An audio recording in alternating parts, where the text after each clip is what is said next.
Hello, everyone, and welcome to the Spurs Up Show, the best Gamecocks podcast on the internet. Today is Wednesday, January the 15th, 2020. On today's show, I break down South Carolina's game tonight against the Kentucky Wildcats. The 10th-ranked Kentucky Wildcats come to town to Colonial Life Arena to take on the South Carolina Gamecocks as South Carolina looks for its first SEC win, its first conference win of the 2019-2020 season. I'll break that game down in its entirety, including storylines, players to watch for Kentucky, keys to the game, give my prediction, and much, much more. Also, we continue the position unit preview for baseball as I talk about the Gamecocks relievers in the 2020 season. We'll go over the key losses, who's back, who has the most to prove, the best overall, and much, much more. Before we get into everything, this is a podcast brought to you by our friends over at Ag South Farm Credit. Guys, most lenders don't understand land financing. Ag South Farm Credit specializes in land financing and has been doing it for over 100 years. They make loans for small and large acreage, hunting property, timberland, farm and pasture land, even home mortgages and construction. They have a ton of great benefits, including long-term fixed-rate financing for 20 years, down payments as low as 15%. They have competitive rates, and they pay an average of 25% of the interest back every year as what they call patronage. They're cooperatives, so they share in their profits with their member borrowers. So, guys, for example, on a $300,000 loan at 6.5% for 20 years, you would get back $2,770 each year. They have an experienced lending staff that knows land and knows how to finance it as well. Guys, it's 2020. Listen, a lot of us are getting that age, or maybe you're already there, or maybe you're looking to upgrade your home, whatever it is, where you're thinking about buying land or building your dream home or building your first home or buying your first home, whatever it may be. When you're doing that, one of the biggest decisions you make in that process, which lender do I go with? Who can I trust? Who are the people that I want on my side? They're going to take care of me. They're going to make that process super simple, super easy. Ag South Farm Credit is that lender. Like I said, whether you are building a home, whether you're buying land, you're getting a mortgage, whatever it may be, Ag South Farm Credit is going to be there for you to guide you along the way. One of the questions they get asked most frequently, people buy a plot of land, they want to buy, say, 10, 20, 30 acres, however much it is. How much would you need as a down payment, right? That's obviously a big question because you need to know what you're paying up front, how much money you need in your pocket to give to the bank, stuff like that. How much do you need as a down payment? So typically, they require a minimum of 15% down, but that'll ultimately be determined by terms and other factors like your credit. So normally, the longer the term, the bigger the risk, which is why they like a little more skin in the game on your end. So if you want any more information on down payments, give those guys a call, 844-AG-SOUTH, or visit their website, agsouthfc.com/TSUS. That's AGSOUTHFC.com/TSUS. Ag South, an equal housing lender, NMLS 619788. So again, their website, agsouthfc.com/TSUS, or give them a call, 844-AG-SOUTH, and tell them Chris from the Spurs Up Show sent you. All right, let's get into it.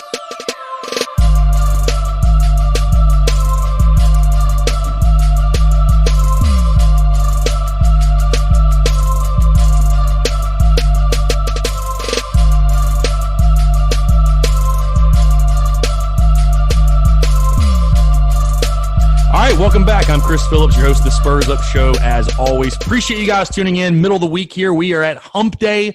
Appreciate you guys tuning in again. We have got a packed show. We're talking basketball. We're talking baseball. Got a lot to talk about. Let's jump right into it because this is a game day episode of the Spurs Up Show. South Carolina taking on the Kentucky Wildcats tonight, Colonial Life Arena, 6:30 tip, SEC Network, a game that will be nationally televised. Should be a lot of fun. Obviously, it always seems like it is when Kentucky comes to town. Let's dive right into it. You look at Kentucky, 10th in the country in the latest AP poll. They're 12-3 overall, 3-0 on the season. Obviously coached by John Calipari. Really a ho-hum start of the season for the Kentucky Wildcats, a team that there are always high expectations. At Kentucky, they have a tradition of winning. They expect to get to the Final Four, win the national title, compete for national titles. One of the big storylines early in the season, early November, Kentucky was upset by Evansville on their home floor. Was obviously pretty shocking, and they lost 3 games to Evansville, Utah, and Ohio State. But they've been on a roll since then, won 3 straight in conference play over Missouri, at Georgia, and against Alabama as well. And they're looking to move to 4-0 in conference play when they take on the South Carolina Gamecocks tonight.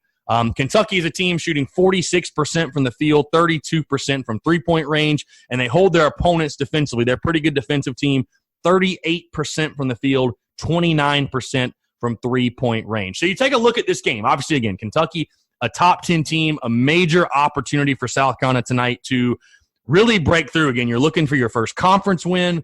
You're back at home, the friendly confines of Colonial Life Arena. I know the season has been rough. I expect there will be a pretty decent amount of blue in the stadium, but I think Colonial Life Arena, there will be a good crowd. I mean, like I said, anytime Kentucky comes to town for whatever reason, it seems like there's a good crowd on hand at Colonial Life Arena. Let's get into the top storylines for this one. Again, the first thing, like I was just talking about, can USC break this losing streak for one, and can they get their first conference win via a massive upset? It would make so much sense for this team, as Jekyll and Hyde as they've been, as unpredictable as they've been, that the first conference win would come against a top 10 team against Kentucky. I mean, you've already beaten one top 10 team this season, and that was on the road in Charlottesville against Virginia.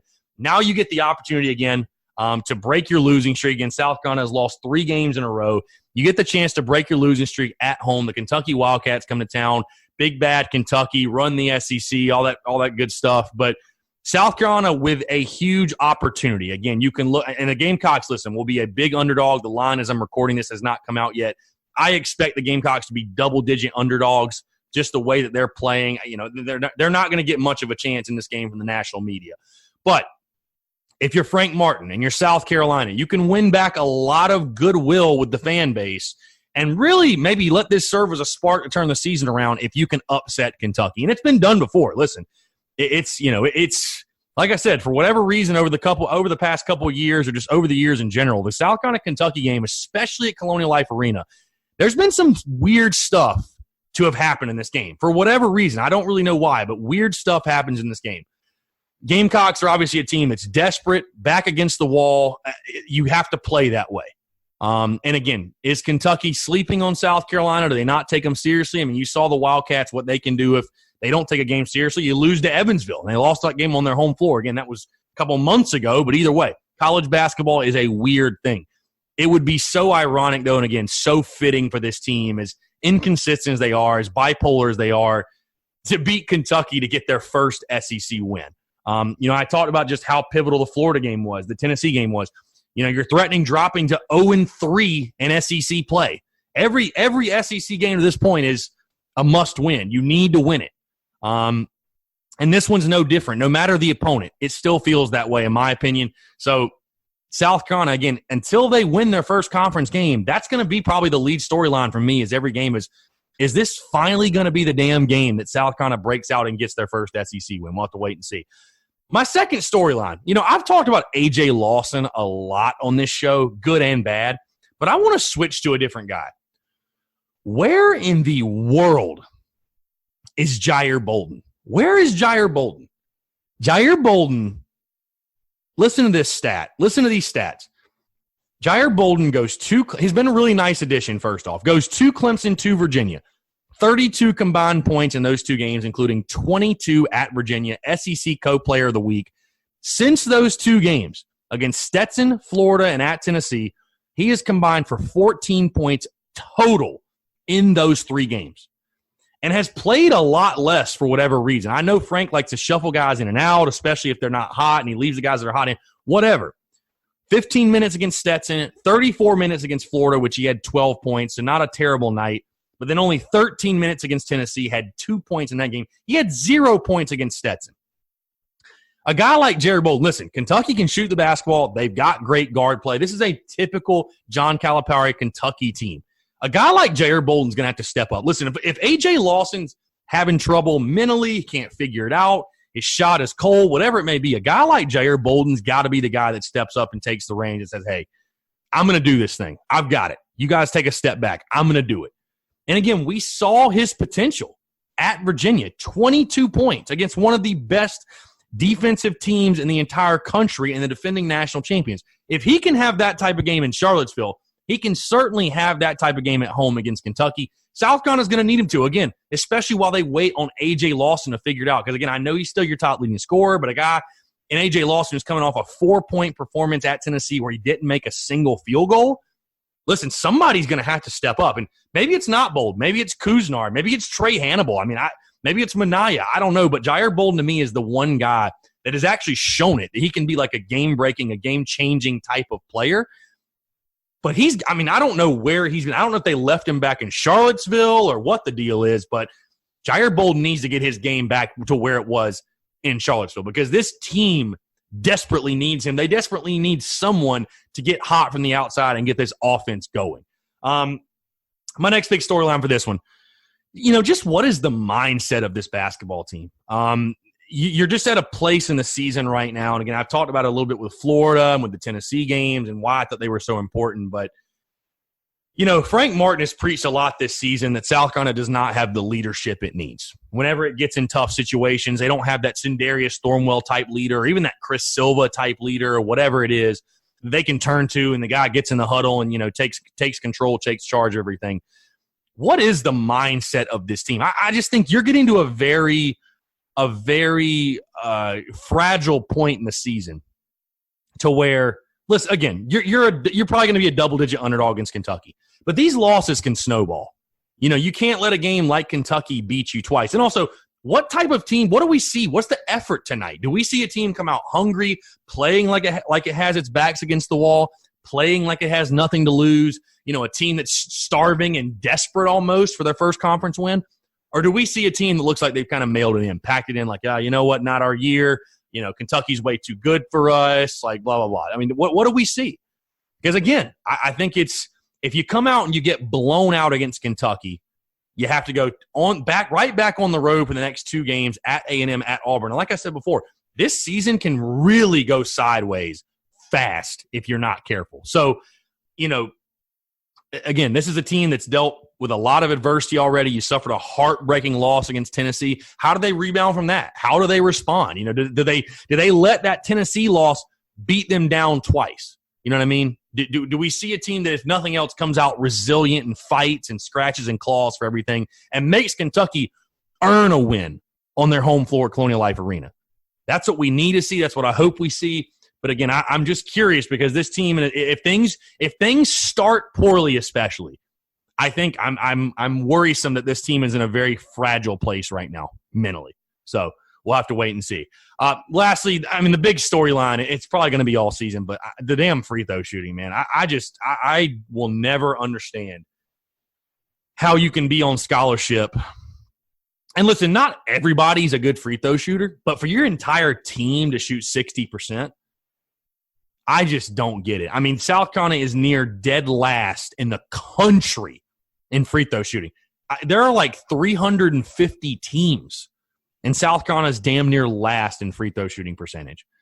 Obviously against a team like Kentucky in conference games, you can't beat anybody if you can't shoot free throws, really. They are free throws. They are uncontested shots at the free throw line. You can't hit those. You're probably not going to win many basketball games. You're definitely not going to beat a team like Kentucky shooting 60% of your free throws. So, and I think that goes back again. I talked about it before to the mental side of things. Can this team kind of get over that? Like, what's going to be the thing that gets this team over that hump when it comes to free throw shooting? Because it's all mental. It's like a golfer hitting a golf ball. It's like a hitter in baseball. It's all confidence, and you get in your own head when you start missing and you change things up, and it just spells to disaster, which is what I think we've seen. Can South Carolina somehow find a way to reverse that trend and start shooting better at the free throw line? Because, again, they're just not going to win many games if they can't do that. All right, let's get into some players to watch for Kentucky here really quickly. The first guy I want to start with is the freshman guard, Tyrese Maxey. Maxey leading the Kentucky Wildcats in scoring 13.9 points per game. Like I said, this is a typical Kentucky team, an all-star freshman. Again, 13.9 points per game, leading the team in scoring. Guy that's very good, very athletic, good with the basketball in his hands, can create his own shot. Really, really good, and a guy South Carolina fans need to keep an eye out for. Second guy I'm going to talk about, Nick Richards. Nick Richards, a junior forward, averaging 13 points per game, 7.7 rebounds per game. He leads the team in rebounds, is damn good defensively as well down low, has 35 blocks on the season this year. Richards a guy, listen, Mike, I feel like I say this every week, but Mike Kotsar's been playing well. I'm not going to say Mike's going to have his hands full because I think Mike has proven he's going to go toe-to-toe with everybody he goes up against. But this will be a good test. This will be a great matchup to watch as Mike Kotsar tries to handle himself down low. Nick Richards, again, one of the best in the SEC. It's crazy. Kentucky's got like 5 guys averaging over 13 points per game. They are there's a lot of guys doing it for Kentucky. It isn't just one or two. Like, they've got a lot of guys that can score.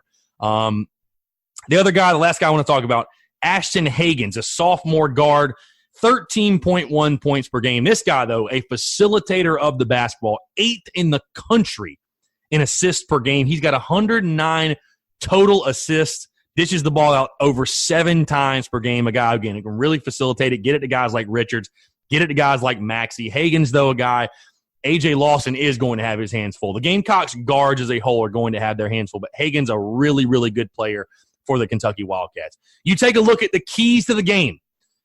I said earlier, my first key to the game, listen, guys, screw it. Who gives a shit? You got nothing to lose. You're probably going to be a double digit on your home floor to Kentucky. Kentucky, a top 10 team. No, this is just like the Virginia game. Nobody's expecting you to win. Nobody is expecting you to win this basketball game. South Carolina needs to go out there and play that way. Play like they have nothing to lose. I mean, play loose, play free, have fun. I want to see this Carolina basketball team have fun. That's something we have not seen this season. This team doesn't look like it's having a whole lot of fun out there.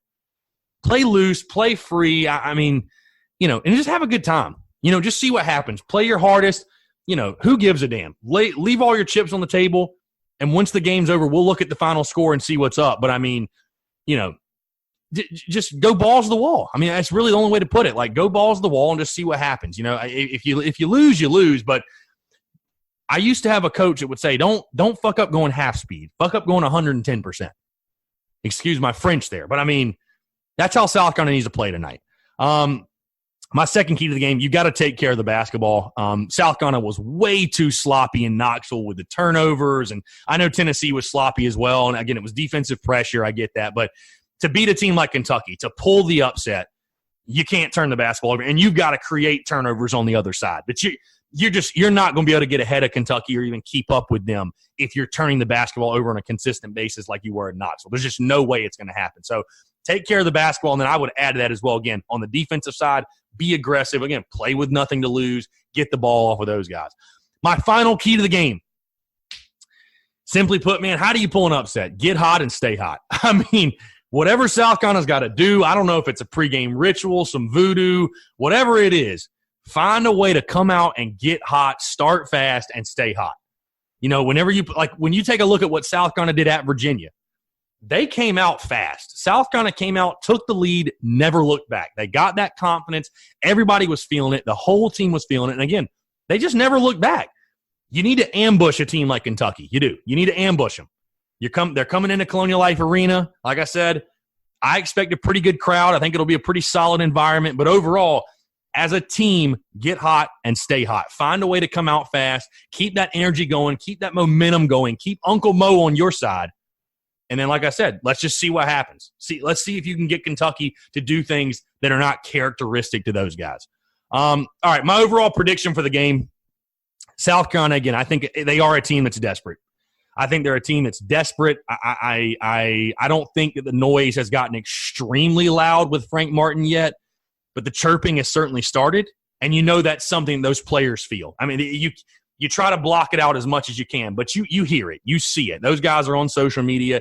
They see that type of stuff.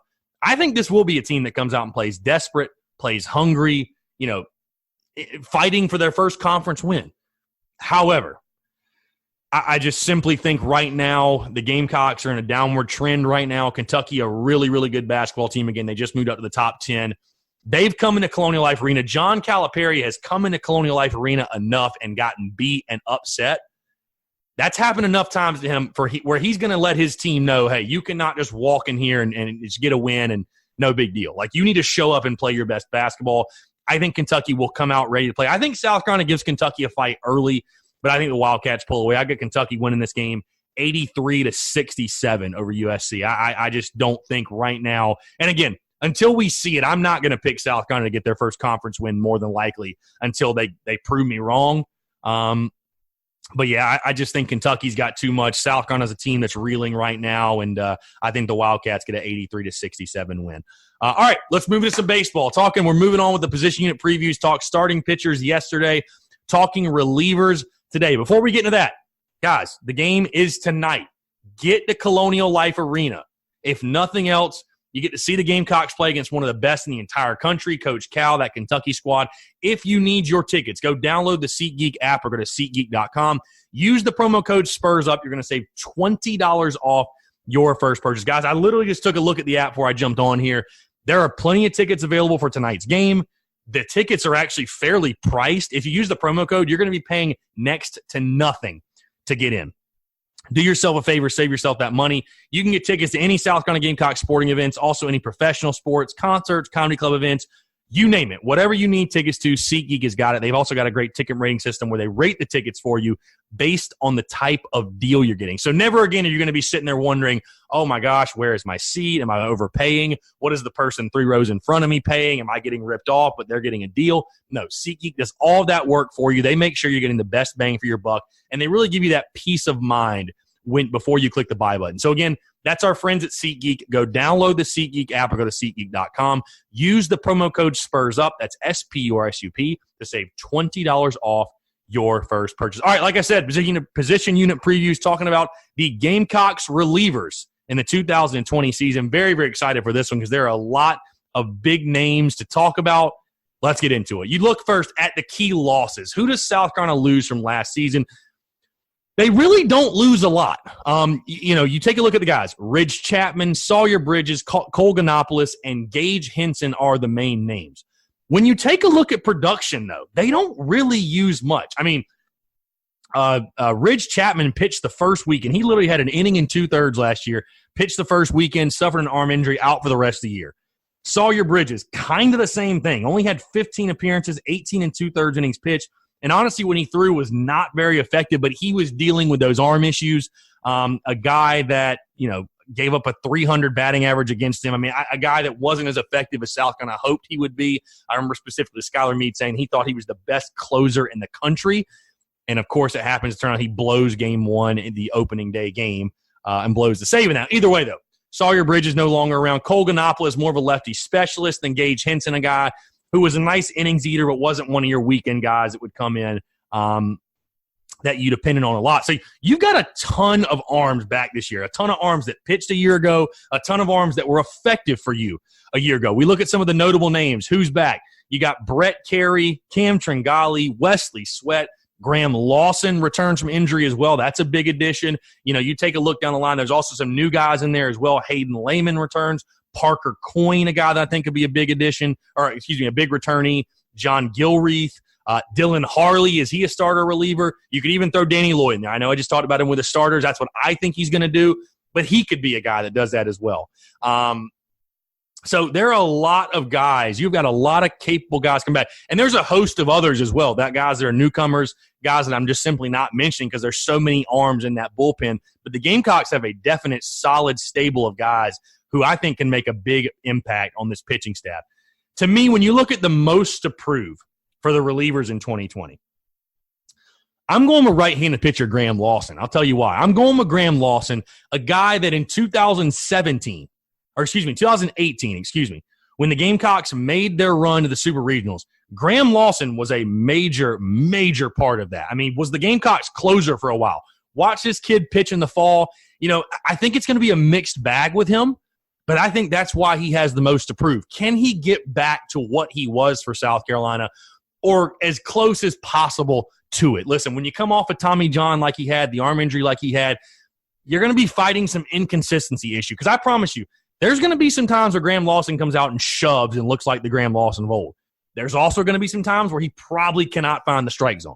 That's normally what happens coming off an injury. But a guy like Graham Lawson, who they missed desperately a year ago. I mean, they really, really did. Thank God Brett Carey was able to step up and sort of take over that closer role.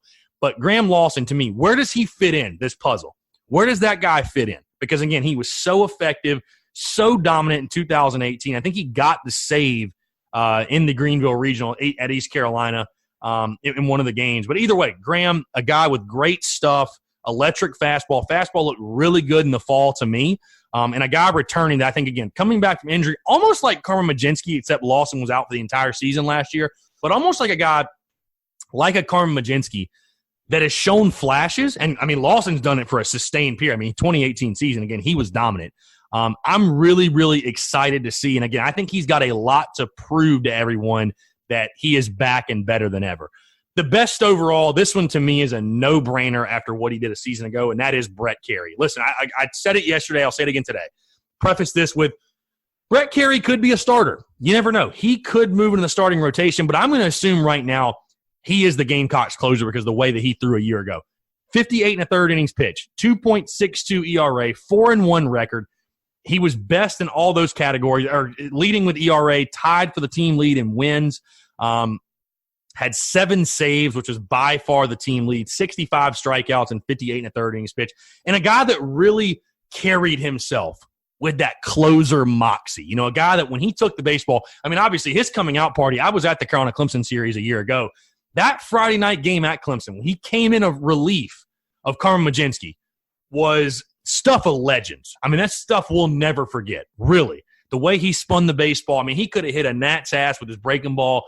Stuff was phenomenal. And again, a guy that when he took the ball in the ninth inning, you felt a sense of confidence come over you because he was a guy, he was going to get the job done no matter what. He was going to get the job done. I think, again, overall, he is your best reliever right now. I think he will be the Gamecocks closer in 2020. It's either going to be him or Danny Lloyd, who I talked about yesterday. But right now, I think Brett Carey just fits so well into that role. He showed that dominant mentality last year, and I think he is your best overall reliever right now. And you take a look at this 2020 season for the bullpen. The season will be successful if, I say 10-plus saves, and you need to find your consistent 7th and 8th inning guys. That's really what it's about with the relievers, with the bullpen. You need to find guys that fit roles. When you look at South Carolina when they were great, right, 2010, 2011, 12, all the other years they were great. And you look at all the best baseball teams. They've got guys, they've got a closer, they've got a setup man, they've got a middle reliever. Like, they have those guys that get in those roles, embrace those roles, and flourish. When you're having to shuffle guys in and out, you don't know who your closer is week into weekend, and you don't know who you're going to bring into the 8th week into weekend, and you can't depend on a guy. It just makes it very tough. You know, it's demoralizing, obviously, when, you know, your starter throws a great game and you lose the lead late or you blow a save. I mean, it's demoralizing. It's demoralizing for a baseball team. Obviously, I will say this, the bullpen, South Carolina's bullpen needs its starting pitching to be a lot better than it was a year ago. The Gamecocks did not go deep enough in games last year, but obviously that's a topic for another day. But I think getting 10-plus saves, you're gonna have your guy. You're going to have your closer in Carey. He got 7 a year ago in a season that was not great at all, was abysmal. I think 10-plus is certainly doable. And I think you got the guys to fill in the 7th, 8th inning. I think a guy like Cam Tringali is a guy, I watched him in the fall. He's a real bulldog on the mound, real competitor, a guy who's going to come right at you, got a good running fastball, good breaking stuff. He has plus stuff. He looks a lot better even than he did last year when I thought, you know, he threw pretty well. I mean, he had a 5 ERA, actually started 8 games for South Carolina, went 2-4, but had a save for the Gamecocks, was really good in certain situations. Again, I think he was almost kind of thrust in a role maybe he wasn't comfortable with or wasn't ready for. But I think he could fit perfectly, fit beautifully in that 7th inning role. And that 8th inning role, I do see a guy like a Wesley Sweat fitting in there. I mean, a guy who's got a power arm. He actually started 4 games, had 23 appearances, 2-3 record, 4.33 ERA. But you take a look at his numbers. I mean, a guy that had 43 2/3 innings pitched, 31 strikeouts. You know, a guy who's got a power arm. And I thought really did well in the back end of the bullpen last season at times. So I think those 2 guys could be your 7th and 8th inning guys. But it's all about, again, finding guys to fit into those roles. That's the biggest thing. And, again, I think Mark Kingston acknowledged they have more power arms than they did a year ago. And I think Tringali and I think Wesley Sweat are 2 of those guys. And, again, you top it off with Carey in the 9th. It could be a really, really good back end. I mean, all you need to get, you know, I don't think it's definitely not too much to ask to get 6 solid innings out of your starters. And from there, again, if you can have the guys 7, 8, 9 to set people up, you're going to see a lot of success. So I think that's what's going to make this season successful, 10-plus saves, and find those consistent guys you can depend on for the 7th and 8th inning. The overall grade for this unit, you know, you take a look. Like I said, very deep.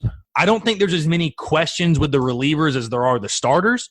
Obviously, this entire pitching staff has to be better. I mean, last year, a 5.51 staff ERA. It's just unacceptable. One of the worst in the SEC. The hitting's got to get better as well, too. So I don't want people to think I'm just piling on the pitching right now. But just unacceptable. I know this entire pitching staff's going to come out with a chip on its shoulder. The overall grade for these guys, though, the relievers, I like what they have. Watching this team in the fall, a lot of people ask me, how do we look? How do we look? My first thing I say always is we have more depth, if nothing else. We have so many more arms to depend on. We have so many more guys we can hand the baseball to and say, get the job done. I give the overall grade a B-. Obviously, I still think there are questions. You got to find those guys to fill those roles, the setup man role, your middle relief role. I think Brett Carey can be a really, really good closer for you. Can a guy like Graham Lawson bounce back? And can the guys that were forced in those situations last year, these relievers, can a guy like Dylan Harley figure it out? Can a guy like John Gilreath get better? There's guys that pitched last year. They just got to be better. Can Parker Coyne sort of take that next step? A guy that was good in limited action but was kind of a mixed bag. Can he be better? So there's a lot of guys there's a lot of potential there. There's a lot of potential there, but it's got to pan out. So, again, overall grade B-, just because simply I think the pros are obviously you have a lot of depth, you have a lot of options, but the con would be now we got to figure out who is going into those roles specifically. But I really, really like Brett Carey at the back end. I think he can be one of the better closers in the SEC, and I think that really just stems from him being a bulldog on the mound and really being a competitor. I think he's going to be really good for South Carolina back there. So that's going to do it for this episode. Appreciate you guys tuning in. A lot of fun. Again, looking forward to the game tonight against the Kentucky Wildcats. I will be in the building. If you see me around, holler. Love talking with the fans. Love talking Gamecocks with you guys. As always, though, I'm Chris Phillips of the Spurs Up Show. Appreciate you guys tuning in, and we will talk to you tomorrow. Thanks so much.